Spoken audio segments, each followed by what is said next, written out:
What's up guys, DP Connect at DLife HD, and today we're going to review GaleRider. This game kind of reminds us of a mixture between a StarFox with dragons and Kid Icarus Uprising. Does it bring anything new to the genre? Is it as fun as those games? Let's find out. First, let's go over game modes. There's just one game mode in this, and that's the story mode. So let's talk about all the options available to you in the settings and the panel of this game. There's honestly not much here. There's a music and sound slider, and a Y-axis and a sensitivity slider. There's also a credits button, and that's it. Up next we have controls and gameplay. So the controls are a little tricky and they have a little getting used to. Your dragon automatically moves forward. On the left side of the screen you have your aiming reticle. And on the right side of the screen is where you swipe left or right to dodge the incoming bullets or dodge objects in the environment that they place in your way. The tricky part of the controls is that if your finger isn't touching the screen on the left, it won't recognize your swiped roll on the right. So a little tip, always keep your left thumb on the screen so that you can more easily roll. Also, to roll, use short swipes instead of long frantic ones. The gameplay is simple. It auto runs you through the level where you shoot enemies, dodge things that get in the way, and make your way to the end of the level where you fight bigger boss battles. All of the levels are reasonably short, probably about 3 to 10 minutes depending on the level, and it gets more challenging as you go through the game. As you beat the levels, you get a rating of 1 to 3 stars and a little bit of the story. As you go through the levels, you also get to unlock different dragons. The game has 3 dragons that you can unlock throughout the game. The only complaint we have is that the game is so short, and it appears that it's not completely finished either, because the developers say they plan on adding more content to the story.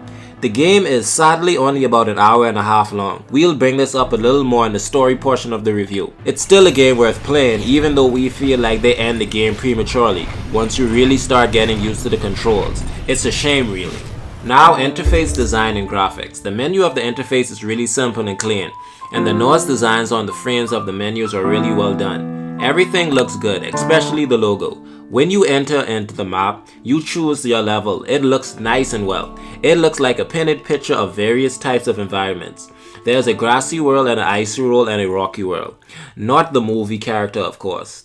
Each of the worlds provide a different scenery and add different elements and enemies that you will need to face. The graphics are really nice. Everything from the levels to the dragons and the enemies, bosses, they are really well done. It's nice that they give you an option to look at the bosses and enemies and the dragons in the gallery mode, where you can check out their names and strengths, and you can see how much detail the developers put into those characters. It's quite impressive. Up next we have music and sound.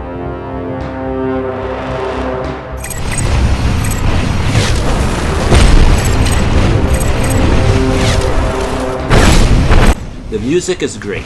It's mostly instrumental battle theme music. It kind of reminds us of the music in God of War. The music changes based on the level and also change based on what boss you're facing. All of it is really nice. The sound are great too. From the sound of the bad guys and the bosses to the explosions and when the rocks or ice crumble, it's all great sound. Now the only thing we wish it had was voiceovers, but it's all good. The game works well without it. But if it did, it would be a KO. Last but not least, story mode. We're not going to read the story for you guys because, well, it's really short. So we'll just quote what the App Store description says. Remnants of the humanity reside in the Har-Hest regions of Hyperia, an area of rich life sustaining essence but also inhabited by dangerous creatures. The once docile guardians, the overbeast, have been stirred to unrest, causing chaos throughout the realm. Bree must take flight upon a trusted mount to defend her home against the former guardians and the creatures under their influence. And man, speaking of StarFox, you know it would be cool if this game added a 4 versus 4 just like StarFox PvP, man, where you had like 4 controllers. That was like honestly the best part of the game, and also the opener of it, when you let Peppy die, man, that little noise he made. Oh no, they got me. Always mode. Oh man, a little anxiety with me. But all in all, this game was really good. While we wish it was longer and fully finished, we still think that this game is really fun. Looks great and worth playing on mobile. With all that said, this game is definitely DLife HD approved. Alright everybody, thanks for joining me. Let me know by commenting below if you agree with me and my opinions, or if you have any of your own to share. If you like this video, remember to smash the like button because it really helps us out a lot. If you want more content like this, remember to hit that subscribe button because we release mobile content like this very regularly. Also, remember to follow us on Twitter and Facebook for more game updates. Peace.